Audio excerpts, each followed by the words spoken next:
Emak-emak dan gosip, dua hal yang tidak bisa dilepaskan. Jujur saja, siapa yang tidak pernah lihat emak-emak nongkrong sambil gosip? Bisa di warung, di arisan, di pengajian, atau bahkan di grup WhatsApp keluarga.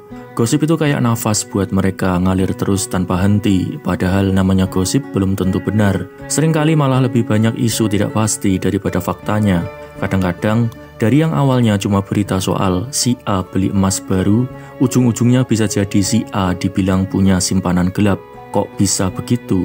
Kenapa emak-emak doyan banget sama gosip? Apakah ini sekedar kebiasaan atau ada alasan psikologis dan sosial yang lebih dalam? Dan yang lebih penting, apakah pria juga tidak suka gosip? What? Bro, what are you talking about, man?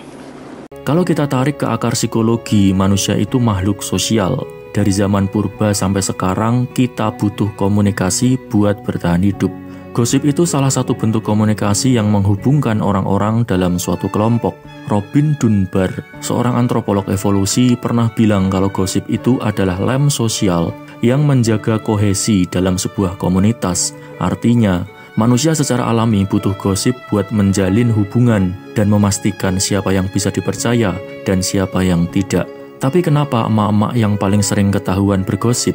Jawabannya simpel, karena peran sosial dan budaya. Dari dulu, perempuan lebih banyak berinteraksi dalam lingkungan domestik. Mereka lebih sering ketemu tetangga, punya waktu lebih banyak buat ngobrol, dan akhirnya informasi beredar lebih cepat di kalangan mereka. Ini bukan berarti perempuan lebih hobi ngomong daripada laki-laki, tapi dalam struktur sosial, mereka memang lebih banyak diberi ruang buat berbagi cerita. Lalu ada faktor psikologi lain yang ikut bermain. Gosip itu seru, ada unsur hiburan di dalamnya. Coba pikirkan, mana yang lebih menarik? Berita tentang si A yang hidupnya biasa-biasa saja, atau si B yang katanya kawin lagi secara diam-diam? Otak manusia itu suka hal-hal yang dramatis dan emosional. Itu sebabnya gosip lebih cepat menyebar kalau ada unsur skandal, kontroversi, atau tragedi. Ini sesuai dengan teori psikologi evolusi yang bilang kalau manusia lebih mudah mengingat informasi yang berkaitan dengan ancaman atau konflik.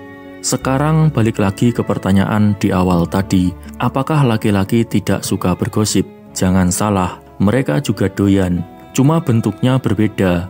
Kalau emak-emak gosipnya soal rumah tangga, hubungan orang, atau hal-hal personal, pria lebih suka gosip tentang status sosial, pekerjaan, atau politik, bahkan cerita-cerita yang belum tentu benar, atau bisa dibilang konspirasi. Coba lihat di tongkrongan bapak-bapak, mereka bisa ngobrolin siapa yang dapat proyek dari siapa yang lagi naik daun, siapa yang bakal keok dalam persaingan bisnis atau jabatan. Itu juga gosip. Hanya saja lebih sering disamarkan sebagai diskusi serius atau analisis sosial. Guyonan soal aktivitas pria yang suka diskusi tengah malam itu nyata adanya. Obrolan yang semakin malam, semakin dalam. Masalahnya, gosip yang dilakukan emak-emak seringkali lebih berbahaya karena bisa berkembang menjadi fitnah. Informasi yang awalnya tidak jelas sumbernya bisa berubah jadi fakta yang dipercaya banyak orang. Kenapa bisa begitu? Karena cara penyebarannya yang cepat dan emosional. Disinilah letak bahayanya. Gosip tidak cuma sekedar ngobrol santai, tapi bisa merusak reputasi seseorang, bikin konflik, bahkan menghancurkan hidup orang lain. Banyak orang yang jadi korban fitnah gara-gara gosip yang tidak jelas asal-usulnya. Yang bikin tambah miris adalah banyak emak-emak yang tidak sadar kalau gosip itu bisa jadi bentuk kekerasan sosial. Mereka mungkin merasa cuma ngobrol biasa, tapi dampaknya bisa luar biasa. Ada orang yang dikucilkan, ada yang kehilangan pekerjaan, bahkan ada yang sampai stres berat gara-gara omongan yang tidak berdasar. Ironisnya, meskipun seringkali mereka juga jadi korban gosip, mereka tetap melakukannya ke orang lain.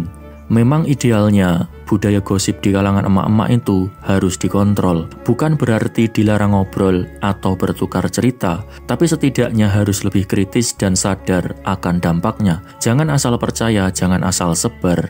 Karena di era sekarang, gosip bukan cuma sekedar dari mulut ke mulut, tapi juga lewat media sosial. Dan kalau sudah masuk dunia digital, efeknya bisa jauh lebih ganas. Jadi, kalau ada yang bilang gosip itu cuma hiburan, mari kita pikir ulang. Hiburan yang satu ini bisa berubah jadi senjata sosial yang merugikan banyak orang.